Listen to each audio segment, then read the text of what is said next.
under Ian Rappaport's report.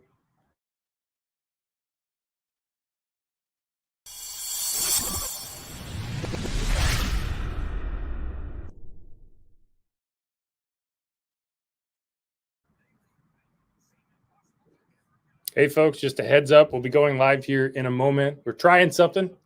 Hopefully it works. If you have questions, comments, throw them in the chat. We're going to treat this like a mailbag, even though it's a live episode of the show. I'm going to talk to you during the breaks, so you won't be sitting waiting for commercials you can't hear. And this is how I'll do it. It's going to be a different mic, so it might sound a little different. But we're going to get into it again. If you have comments, questions, throw them in the chat. We'll get to as many as possible. I'm going to hit the break here, and then we will come back with this sports talk fueled edition. I apologize if I don't look at you directly. The camera, the line is a little different from what I'm used to. Steve's over there. You can see him. But all right, y'all, we'll be right back.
Hey, y'all. Again, we're getting ready for a live stream. We're trying something here.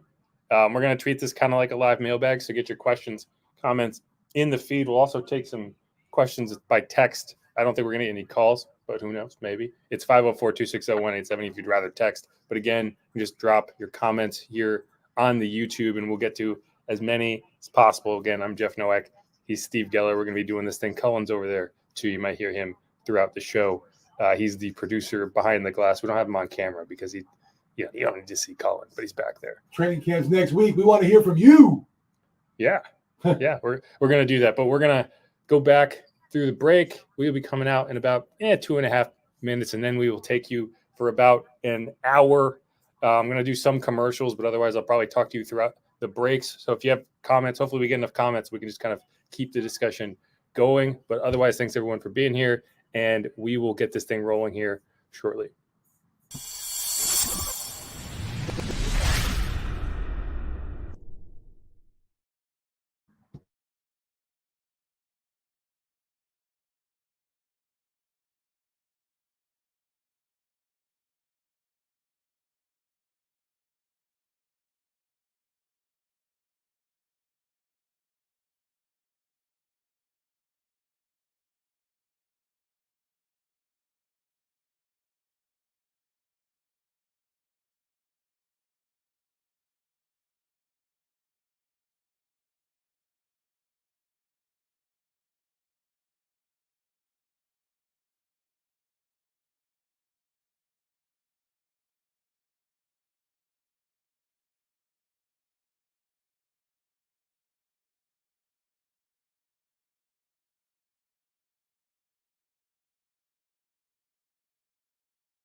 That's all right.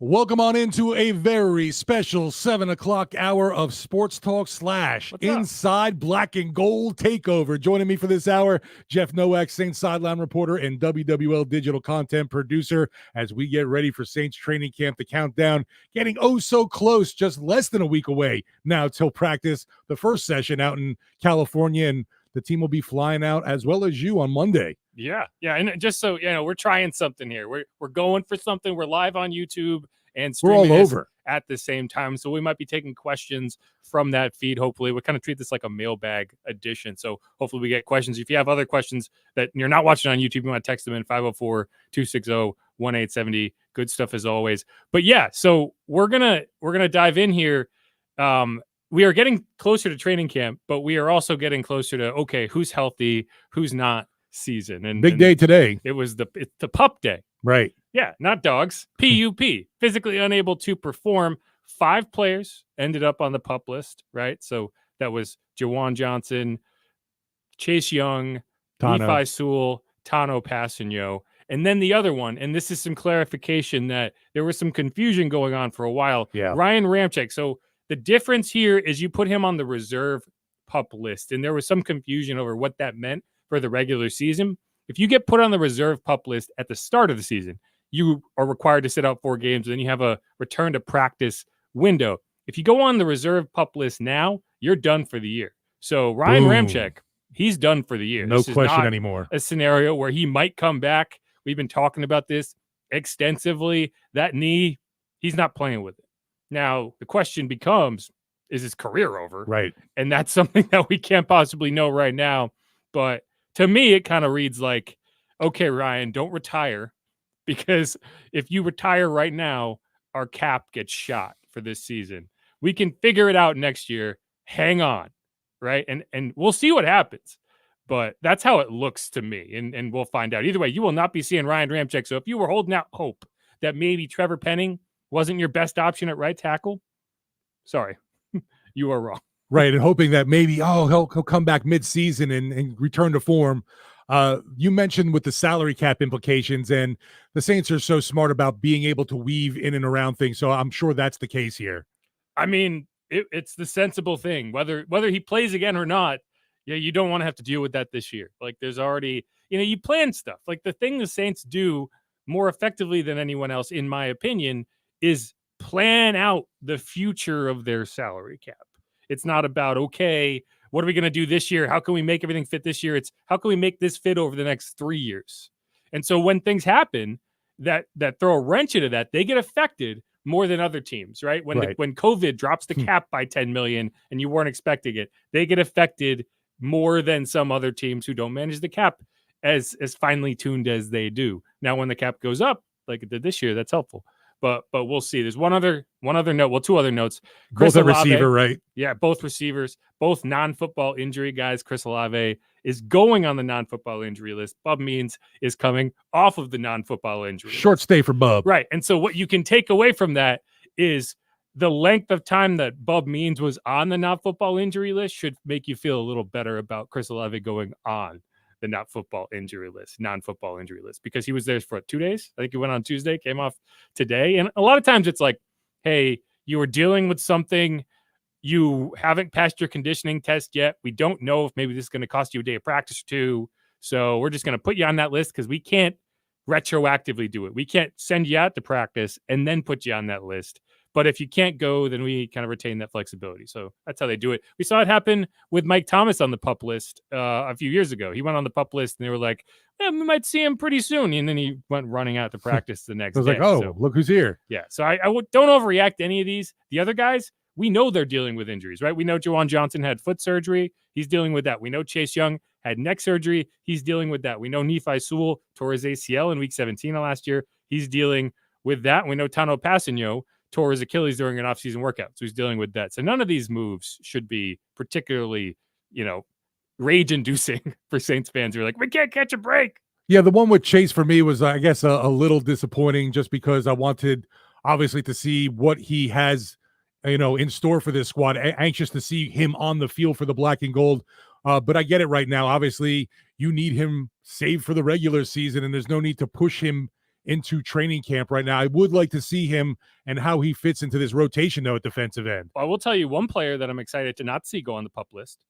It's Kool-Aid McKinstry. Right. A guy we have not seen work at all. Like, he could have easily ended up on the PUP list. He was at least on the field doing stuff on the side during off-season workouts. Right, but you don't know how that rehab has gone. It's a good indication that it's gone the way you'd hoped, and we should expect to see him. But Chase, I've just heard he's been in the weight room, and that's it. Well, I haven't seen him. Right. So, but I think what you're going to see first from Chase before he gets on the field is working trainers. Yeah. So that's a good sign that Kool-Aid is ready to go after not working throughout. But being on the PUP, can he be on the field doing stuff on the side or no? That's a good question. I think you can. I think you can work with trainers. It's not really a location thing, particularly when they're out in California, because I don't know, they don't really have a facility where you would be like, well, they're technically on the practice field, blah, blah, blah. I don't know if they have a secondary field or how they're going to operate. So when they're working off to the side with trainers, maybe we don't see them. It's really a question of how they decide to do it.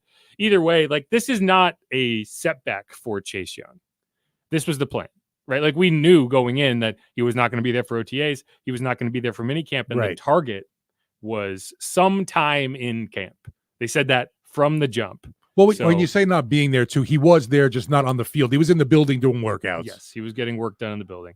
And so it's really just a question of how far along is he? How many more thirst traps does the social media team send out to get everyone excited? Physical specimen, man. He's a good-looking guy.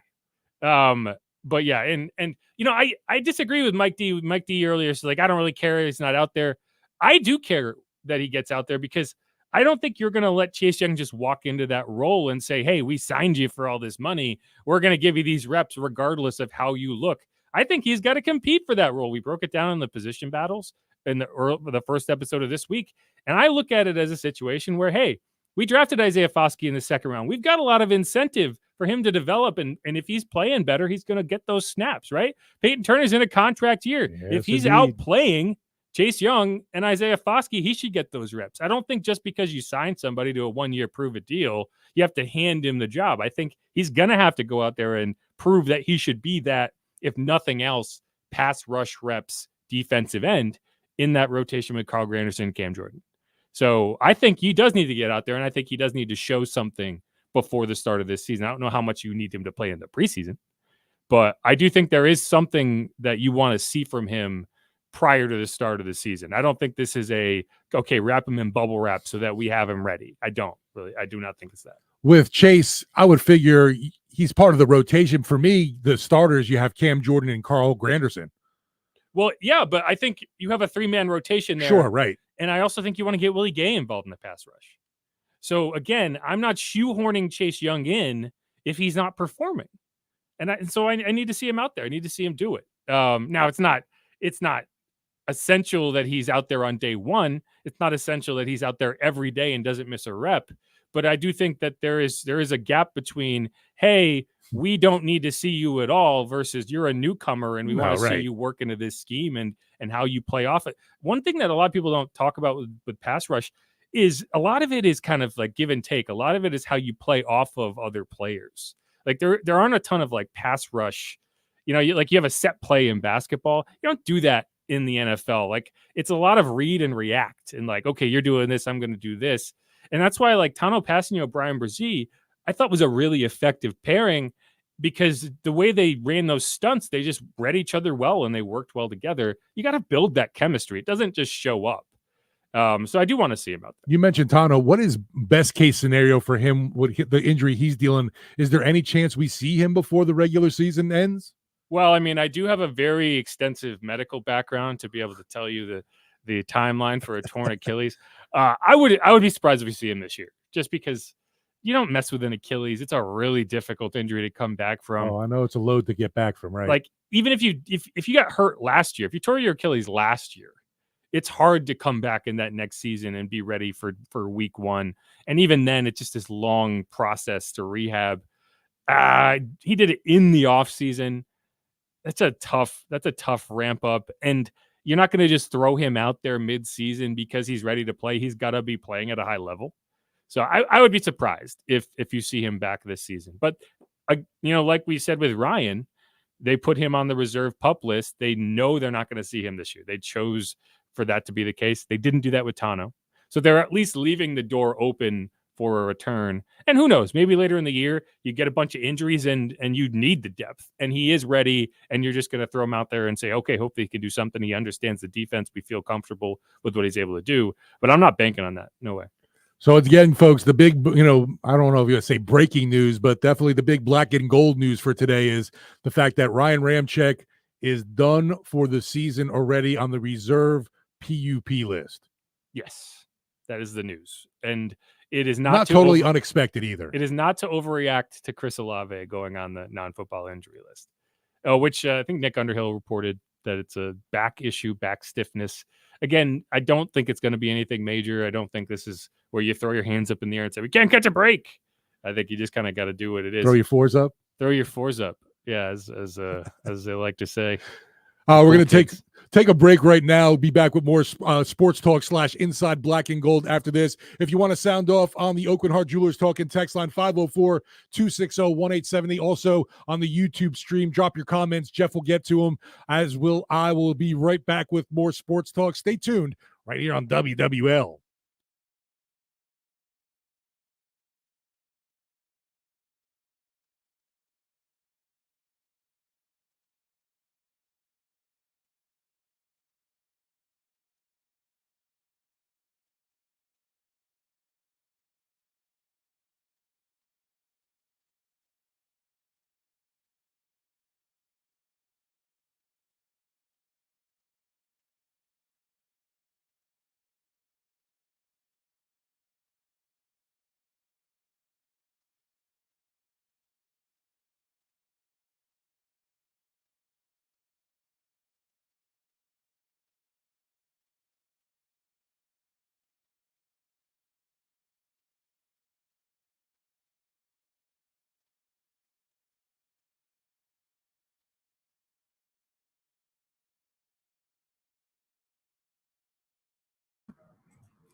All right, let's start welcoming people. We got deer hunting Cajuns in here.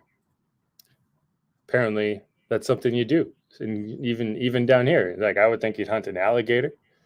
You also could hunt deer. Yeah, definitely. Yeah, I grew up with deer. Where I grew up, I kind of just hung out driving at night, and you had to just kind of wait to see when the deer were going to run out. Like, it was going to happen. And they kind of had this thing where they would stand at the side of the road and just kind of like watch you go past. Yeah.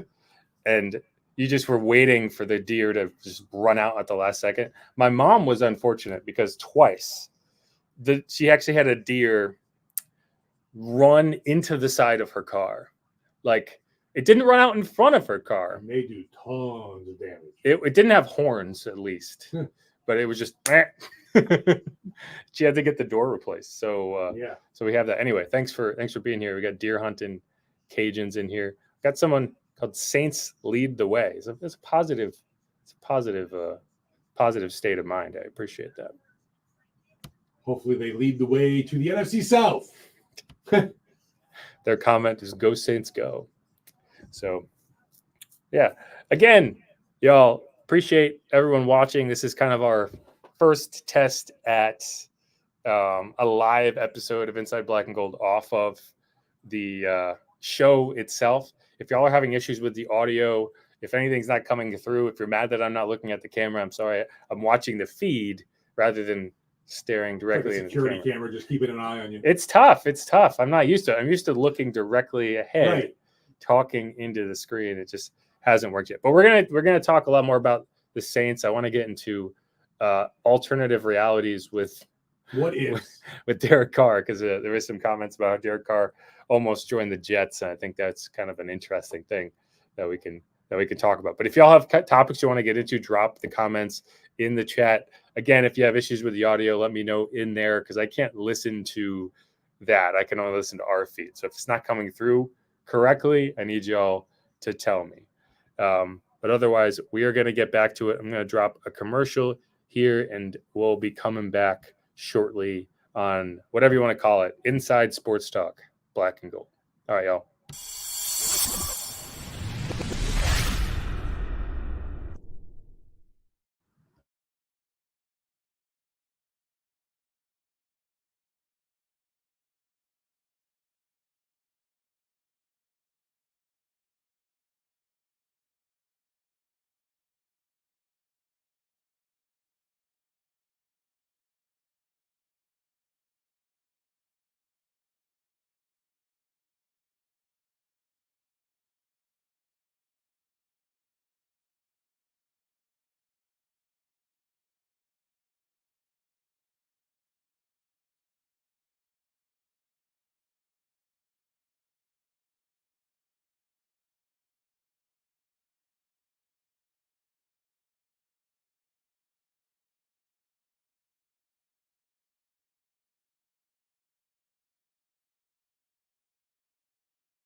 Yes, indeed. Some Saints music as we get ready for the season. About to get underway with training camp in California. Crank it up in just 6 more days. That's quite a thing. That's quite a sound you got there, Cullen.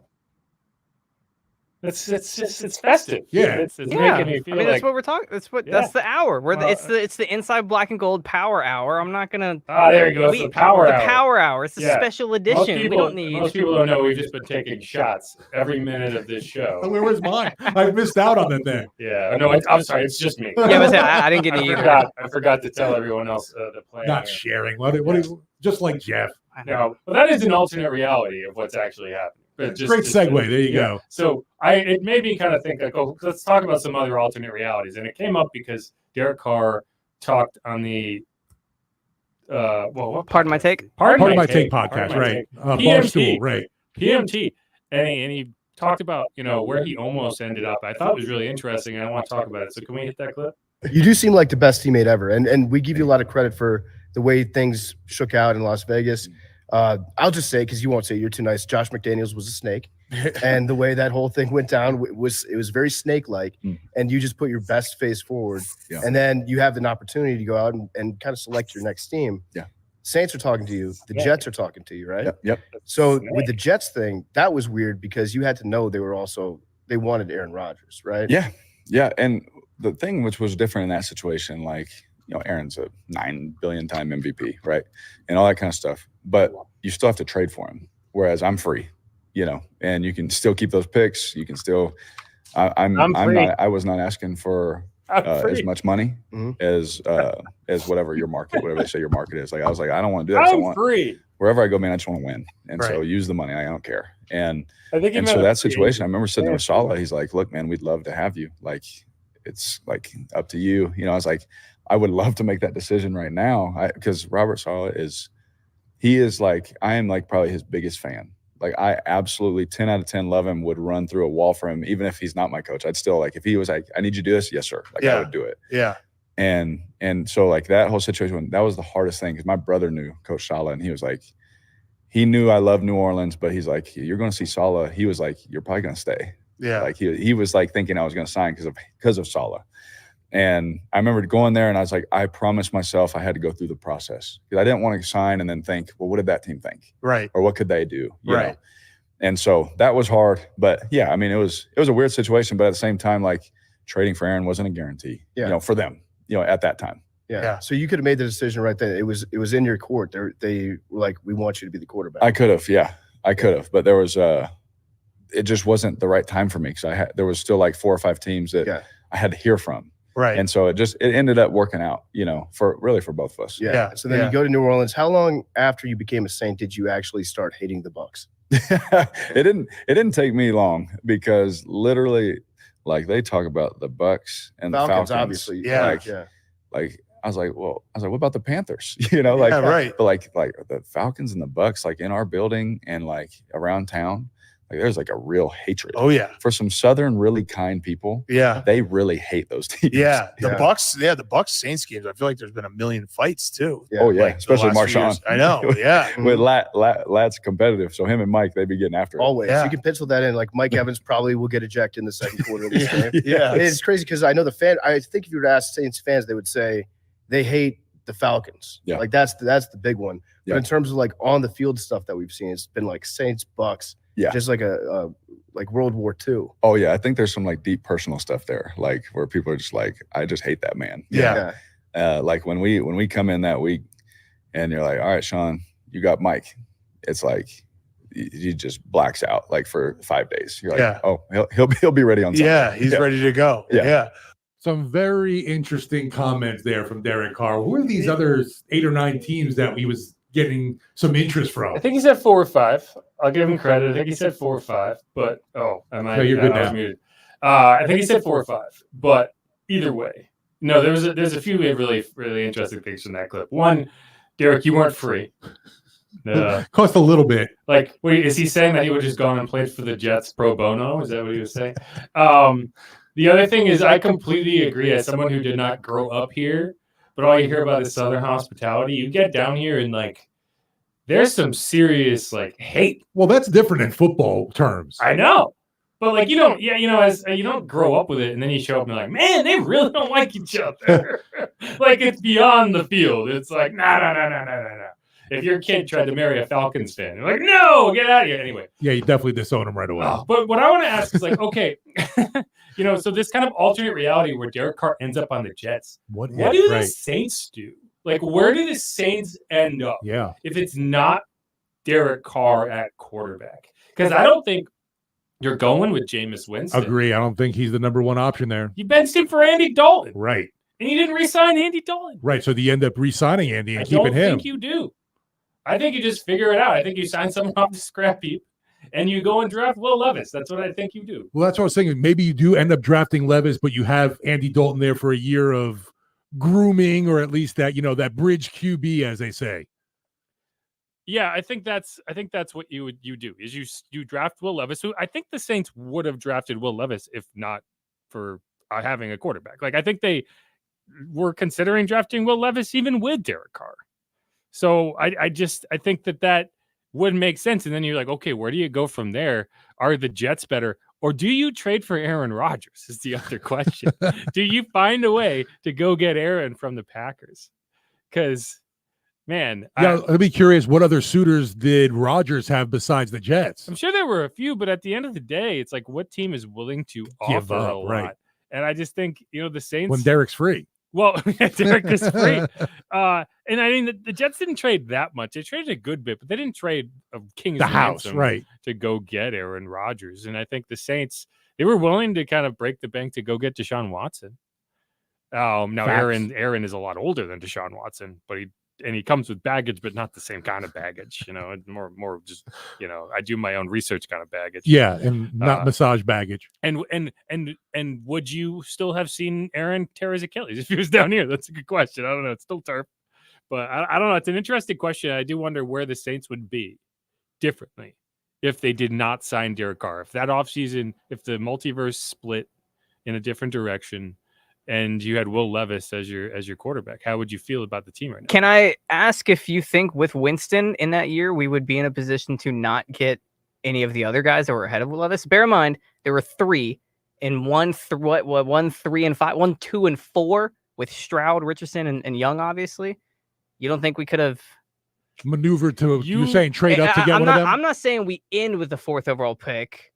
Draft wise, I'm saying we could have gotten Are you saying they should have wanted to get one? I'm saying if we didn't, if draft comes around, do you think we could have? Do you think it was in the cards? Dennis Allen really wants to put his staple. He wants to. This is me. This isn't Sean Payton. We have the 8th overall pick. We trade up to 4. Richardson's our guy. Yeah, but how did you end up there? Is the question. That's what I'm saying. Is that how bad could we have done with Winston to end up in a? They were never going to start Jameis. They just weren't.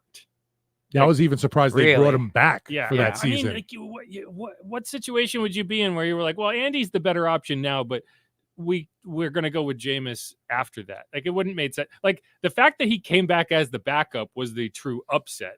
They were not signing him to be the starter, but it is interesting. The question we got on the show here on the YouTube channel from Deer Hunting Cajuns says DA finishes 9-8 in the 2024 season. So that would mean consecutive 9-8 seasons. Right. Is that good enough to win the South? Does he remain the coach if you go 9-8 again? There's some different factors there that I would have to consider. What if you go 9-8 and make the playoffs? I'd say yes then. What if you go 9-8 and win the NFC South? Yeah. So that's the difference to you? Just the playoffs? Just to make the postseason. So if you go 9-8 and miss the postseason, no, you fire him. Not a given. No, I think you do. I think it would have to be a worse season than a year ago for them to move on from Dennis Allen. You've seen the gradual improvement from. But is that the difference? This team under him. Is that the difference between keeping a coach and firing a coach? Tiebreakers? Could you not make the argument as well that this season could be better, but we might have been in a better position as well? But still end up 9-8 and then miss the playoffs, and then you're wondering if it's a test and our final grade last year was a 70 and this year's grade was a 74, but last year we were projected to get an 80 and this year we're projected to get an 85. But for me, Allen's days are numbered if this team regresses and goes back from 9 wins. But what if we stay the same? I agree with that. That's a question mark for me. Like I said, there's some other extenuating circumstances that go on there. I feel like I don't think it's a given if they end up with 9 wins that he's gone. I guess I personally, maybe I'm leaning that it should be, but I think it's really easy to mix up fan sentiment and front office sentiment, which as a fan, fans want a clear house. Well, no, I mean, as a fan, the difference between going 9-8 and making the playoffs and going 9-8 and missing the playoffs on a tiebreaker is massive. Your feeling about how the season went is completely different. Whereas as a front office staff, you can't look at it that way. You can't say, well, we would have fired this guy, but the Packers lost in week 18, so we feel differently about the season. You have to grade the season on the performance. Yeah. And that's why last year I feel a little better about it than a lot of people probably came out of it with, because if they go and they host a playoff game and beat the Eagles, which I think they would have, because I think everyone was beating the Eagles. Right. They were in that tailspin. I don't think that season changes significantly. You have to look at it and say, hey, what could have been what did you play to? What was your performance like? And the fact of the matter is you were right there. I'm not going to view that season differently based on the tiebreaker. Now, it should have been better. You should have won more than 9 games, and that's going to be flat for me, whether you won that tiebreaker or you didn't. Whether the Seahawks or whoever, however it needed to go down, whether the Panthers hold on against the Bucks, right. That can't be what changes your decision in terms of firing or keeping a head coach. It can be what changes your decision over, I hate this guy. And that's for fans to do. So I do think there's some nuance in that conversation. That said, if you're not improving, then it's really hard to make the argument that you're getting better. What about the fact that, and again, we this texter they called in is 9-8, bare bones, just end of the year. Okay. What about midseason? How bad does a line need to be drawn in the sand? Because I'm bringing this up not as a fan, but because so much of our talk in April and May was, holy crap, this schedule is rough for the first 8 weeks. And I have to beg the question, like, will that settle in, or are we giving him the full year? Jeff and I have talked about this before. I don't think this organization is one to make a move on a coach in the mid-season. No, it'd have to be really. Like I'm talking like really like bad. you're saying like an 0-8. What would the record have to be? Yeah. What would the record have to be to fire a guy mid-season? Here's the thing: like you said 0-4 earlier. That's what we were talking about earlier. But I think that's where they drew the interesting line. because I don't think you're firing anyone 0-4. But at the same time, 0-4 means you lost to the Panthers in week 1 and then lost 3 more games after that. Oh, you lose week 1. Obviously, the simmer goes on too high. Oh, that was the discussion. Yeah. It gets ugly real fast. I mean, 0-4, it's like Sirianni, 0-4. Like, you think he's not, the conversations aren't being had? Sirianni. Like I guess the question is how many tears hit the ground by that point? Like, but I do have to wonder, like we have talked about how hard this schedule is going to be. And I know we're looking at it in the broad scheme, like when the dust has settled and week 18 hits and we're in the playoffs or not, and our record's set in stone, will it matter how we got there as well? Will it matter if we went 1-9 in the first 8 games? It matters. And here's the thing, like the Eagles are a good example. Like, I think that even though the Eagles won how many? 11 games? Was it 11 games? Right. Like, I think the Eagles should feel worse about how their season went with 11 wins than the Saints should feel with 9 wins, because how you finish the season matters to me, right? Like, I'm not going to get like I feel way differently about that season last year in week 18 than I did in week 12. For sure, right. We saw so much improvement out of Derek Carr in the offense down the stretch. Optimism has to exist. Like the ability to improve has to exist. And you saw that team get better over the course of the season. Now, if you start this season well and you fall off a cliff and you lose your final 5 games, I'm not going to give you the credit for starting well if you didn't finish well, because at the end of the day, the point is to be playing your best football at the end of the season and hopefully get into the playoffs and win a playoff game and do what you can, right? That's why it was frustrating that the Saints didn't make it, because I thought they were, there aren't that many teams in the league that are actually playing their best football at the end of the season. Yeah, they look to be an ascending squad at the end of the year. They were playing their best football in week 18. Right. And so there's got to be positivity to come from that. Now, obviously, you can't erase, well, we shouldn't have lost in week 3. We shouldn't have lost in week 11. Sure. Right. Well, they didn't lose in week 11 because it was the bye. But either way, you get the idea. Like Dennis Allen lost the bye week too. It did feel like when you lose the way they did in Minnesota, it does feel like you lost the bye week. When you came out of the bye and you lost, right? Like you shouldn't have lost against Houston. You shouldn't have got lost against Jacksonville. That has to count against you. But the context of it all has to matter. And at the end of the day, I think that 9-8 has to be the floor. And if you can't get there, then I think you do end up.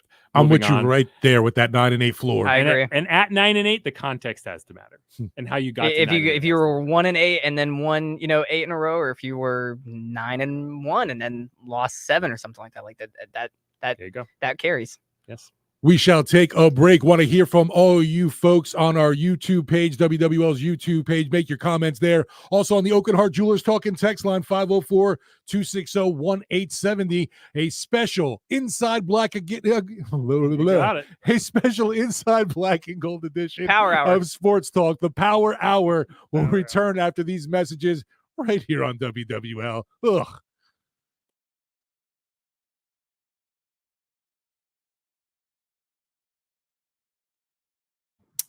All right, so Steve's drunk.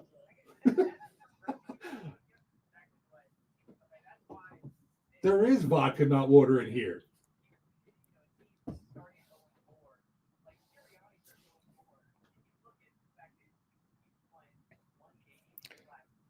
Yeah, right. Well, yeah, they lose 0-4. If they start 0-4, that means that they haven't won a game in almost a calendar year. Is that mic on? Or This mic is on. The computer mic is on. So keep whatever whatever intrusive thoughts are happening over there to yourself.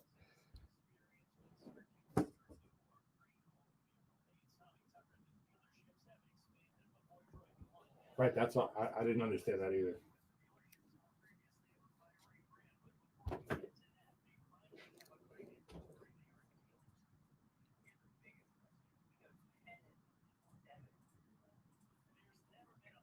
No. 10-7 is a good record. Yeah.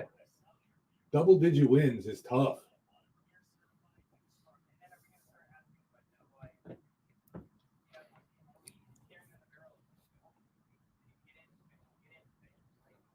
Getting in is enough for the Saints. Last 3 they've missed. Yeah. You all can't hear Cullen. He's asking like, hey, if the Saints get in and lose in the first round, do you send the coach out of a cannon? I don't see that. Yeah, Will Hildebrand says if DA makes the playoffs, he comes back in 25. Oh, in 2025. Yeah, I agree. I mean, but like, okay, what if you go? The real question, okay, 8-9 and make the playoffs. How do you feel about that? Made the playoffs, so yeah, but what? Like, I know it's can that really be the difference? Do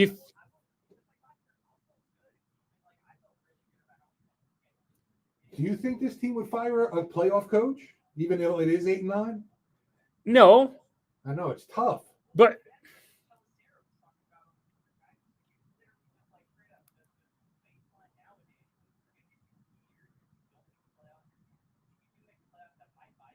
right.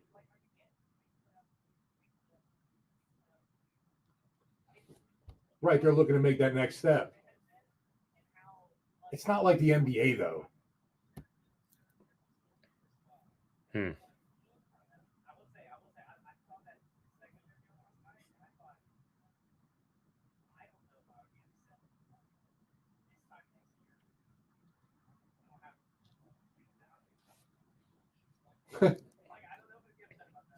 Wait, so you want Sean McDermott?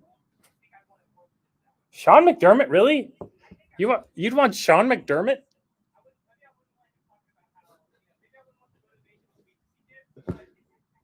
Only if he brings Josh Allen.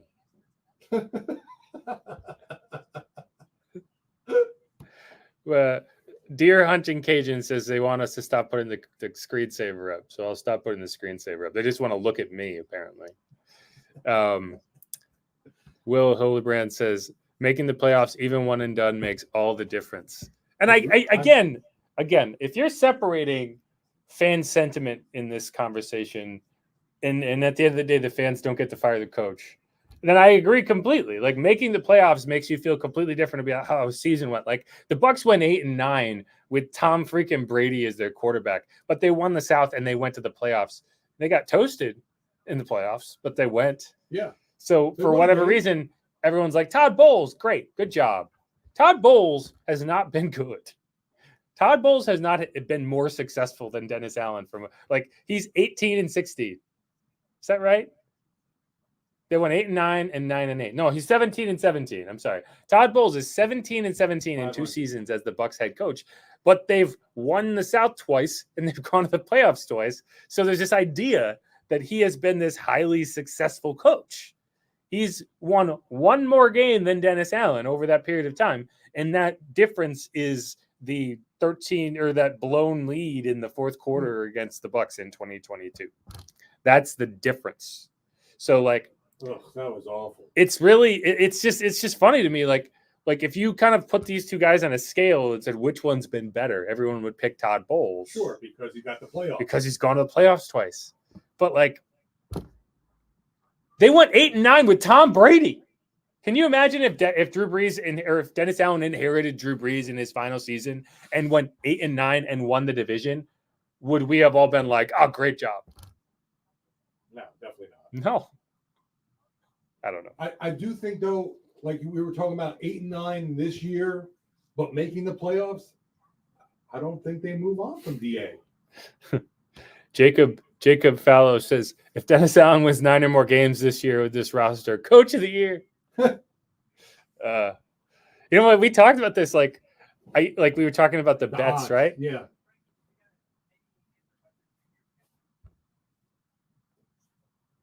Gotcha. Got a Chimera question we can hit.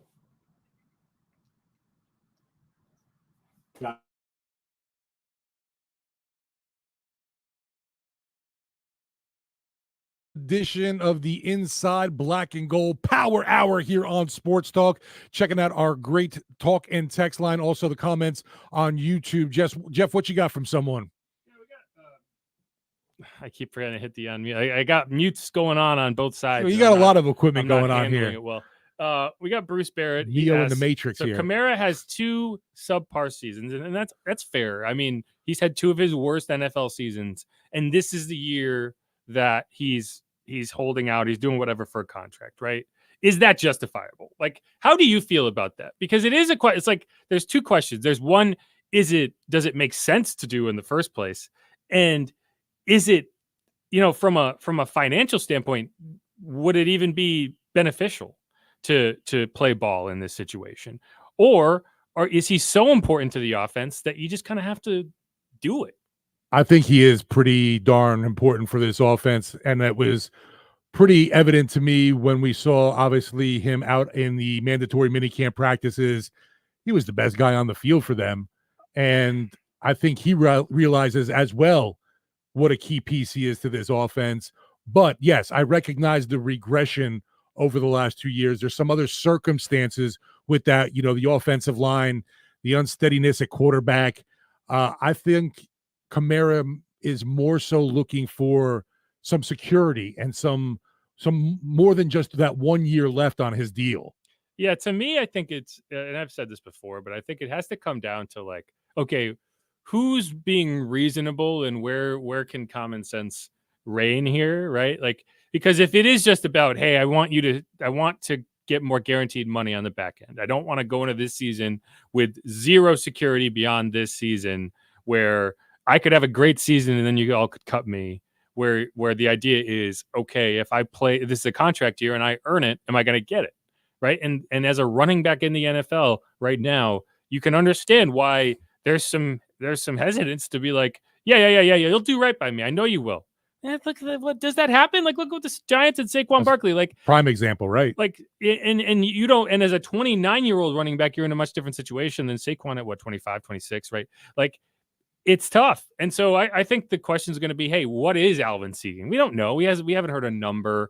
And I'm hopeful that you can come to a conclusion here, because at the end of the day, I don't know what this offense is going to look like without Alvin. Him, right? And I think they're going to be in trouble without him, right? Like, I don't think this is a scenario where you can just be like, oh, we'll replace him. I really don't. And I think you brought in Clint Kubiak. That next man up doesn't apply for a guy like AK. Yeah, right. There is a next man, but he's not Alvin Kamara. Right. And so you brought in Clint Kubiak. You have a vision for what this offense is going to look like. And without Alvin, that vision changes drastically. And I don't even know how you weigh that, how you gauge a successful season without him. So I think both sides should feel incentive, because he also should have incentive to figure something out, because he doesn't want to sit out. He doesn't want to hold out and pay all that money either. So I don't know. I think it is justifiable if you're being reasonable. Let's put it that way. Like, that's why I'm going to answer that question. Like, I understand why Alvin wants a new contract and wants to gain some security on the back end, but right. I understand it to a point, because you also have I also understand the organization, right? Yes. I'll run a little long here, so I'm going to take a break. Be right back with more Sports Talk, this special Power Hour edition, Inside Black and Gold Takeover, right here on WWL.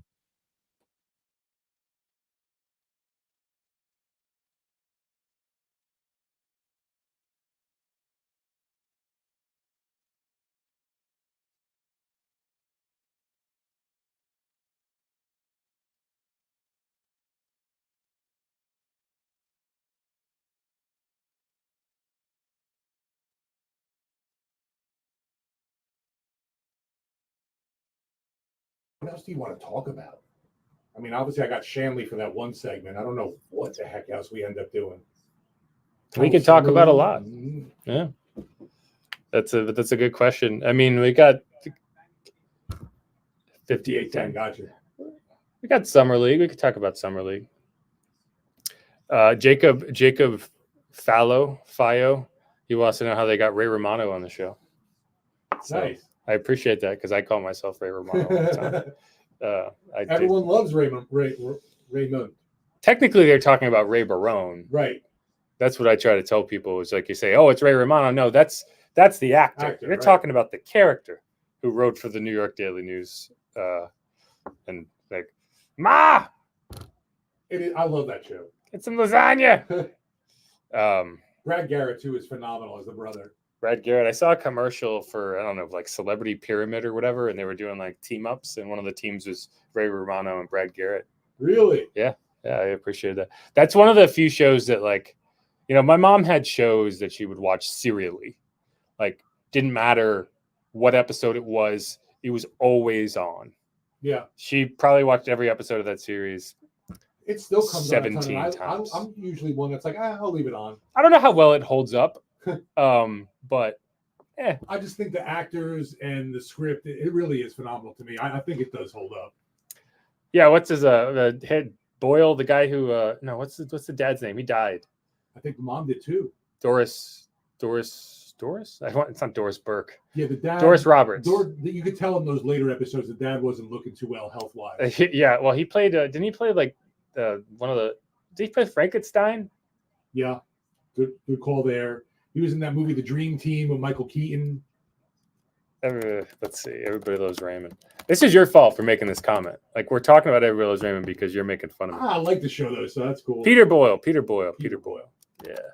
No, I thought, like I said, all the actors were fantastic and just really well written. One of my favorite episodes of that show, one of my favorite plot lines was Peter Boyle and Frank Barone was like pumping Ray for like betting tips without telling him.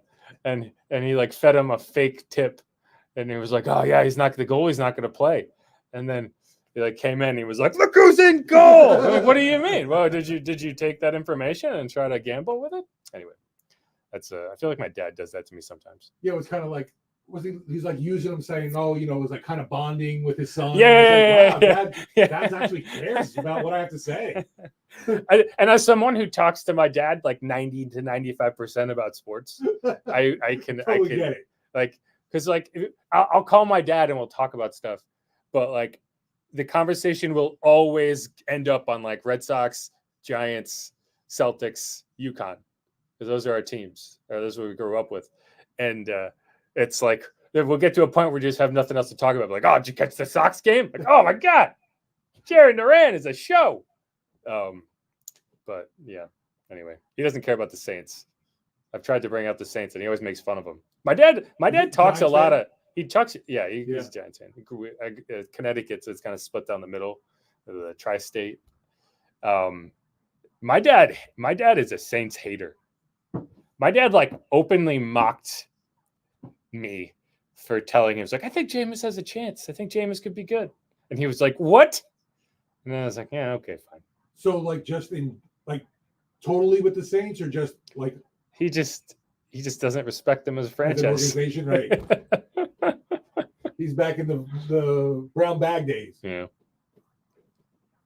You gotta get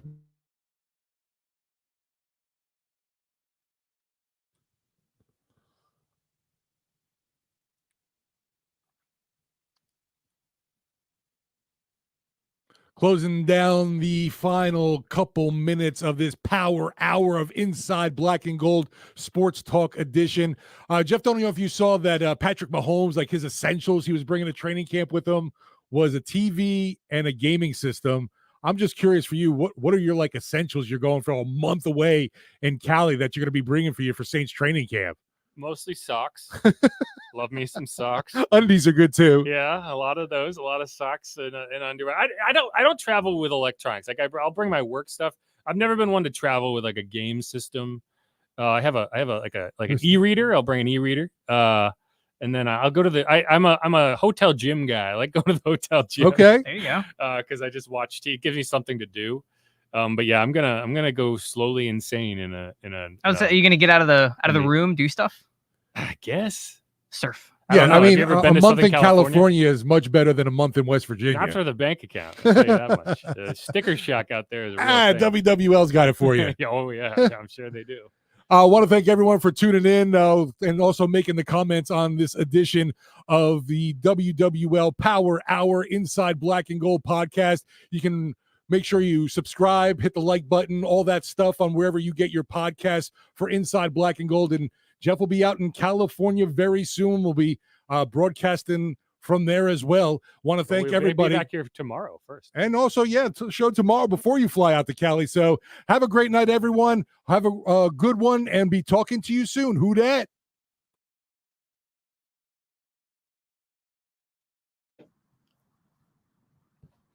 All right. We made it. Someone on the text line asking if Deuce was drunk. Was it that bad? I saw that. I don't know. I have no comment. Right. Well, it was his bourbon over here that I've been drinking this whole time. Thanks for hanging out. I appreciate it. He's not Jacob. Like on game day, where he's a bit more like in the zone and like robotic to a degree. He's kind of like in that mindset. He joins us. He joins us as if he's having the mentality of I'm just talking. Yeah. So that's kind of how I would say. Yeah. My Ray Romano friend asks, "What if Jameis wins a Super Bowl in Cleveland?" That would be quite a thing. I'm rooting for Jameis. Like I don't like my dad. My dad's a Jameis hater. I'm not a Jameis hater. I like Jameis, but I do not like him. My dad? You don't like my dad? I do not like him. That's all right. He's not here. I think Jameis is full of shit. I don't buy any of his shit. It's possible. Got someone say, CT, stand up. Yeah.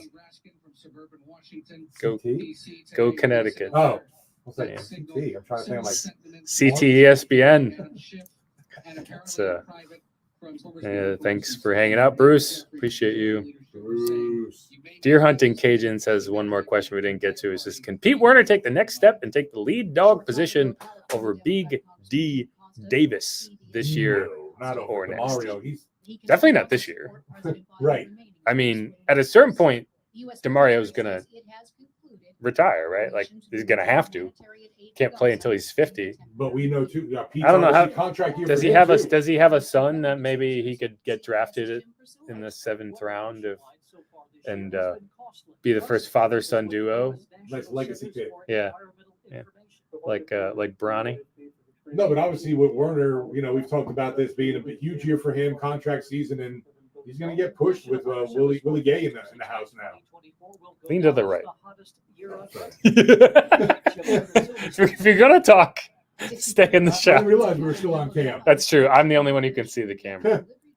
Yeah, I don't know. I'd like to think that Pete has a good season, but I'd rather. I want to see him earn a contract before that. Right, and obviously a healthy Werner is a big deal too. Just been a guy that's been a little bit of nicks here and there that have kept him off the field, unfortunately. Yeah. Or he's played through them. And last year was just all around. There were missed tackles, coverage issues. It was a bad season for him. Not great. Will Hildebrand says he was born and stationed in SoCal. It ain't cheap.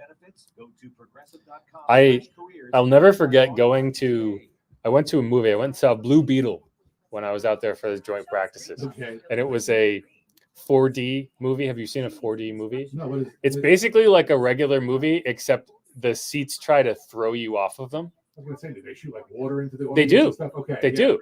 Yeah. And there's a button that says like water on, off. One at Legoland then. Yeah. And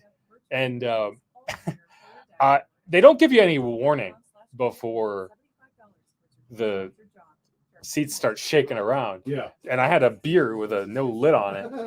And it was funny because like I got a beer across the street and it was like $18. I went into the movie theater. Yes. I went into the movie theater and like one beer was like $14. I was like, what a steal. It's like Superdome It's prices. the best deal I've gotten since I've been to California. And I think it's because like movie theater prices are like static across the country. Yeah. And like everything else is so expensive. But yeah, I spilled half of it because like this. I actually rewatched the movie. I was gonna say you should go into the concession stand going, I need a refill. It's on HBO Max now. I rewatched it. It was like I probably didn't see half of it because every time there was an action scene, which is a superhero movie, of course, it was like it was the worst. I will never go see another experience then. Huh? Not a good experience in 4D. Oh, it was terrible. I thought I was gonna throw my back out. Like these seats aren't that well padded either. Like it's like you're launching into space. Yeah. Oh, it's awful. Anyway, No, like I mentioned, saw something in Legoland, a movie like that, and it was like they squirted the water out. So it was cute and fun for the kids, but yeah, I don't know if I want to deal with that for a major motion picture. Yeah. It was Blue Beetle. And $14 beers. Will says, Jeff tells us about the 4D porn. Oh, yeah. Blue Beetle. Sure. I don't even know how that would work. That'd be real interesting. That would be uncomfortable. Jacob Fallow says, fantasy sleeper Xavier Leggett. That's a tough one. It's a tough one because then I'd have to bet on like the Panthers doing anything. And Bryce Young actually doing something too. All right. Deer hunting Cajun. Thanks for hanging around. We're going to close this out. Thanks everyone who hung out. We'll try to do more of these. It seemed like it went well. If you have any comments, questions, whatever you'd like to see us do something else, hit me up on Twitter at Jeff_Nowak. I just realized that we have the names backwards. He's Steve. I'm drunk, Jeff. So. Again, we're working out the kinks here. We're working out the kinks. I'll be in California as of Monday, so we won't be able to do any shows quite like this, but I think we'll work this into our repertoire for more mailbags, assuming we don't get yelled at by the powers that be to never do it again. The amount of equipment you have here, I think this is the entirety of everything that's coming to California. It probably is. Yeah, it's not going to be here. I'm not going to leave my phone here, but I do need people to appreciate the amount of infrastructure that I brought into this room. Yeah, for sure. To do this today. Made it work. Good job. I think it worked. But all right, y'all, thanks for hanging out. Who dat? Go Saints. Peace, y'all. Later, folks. Peace.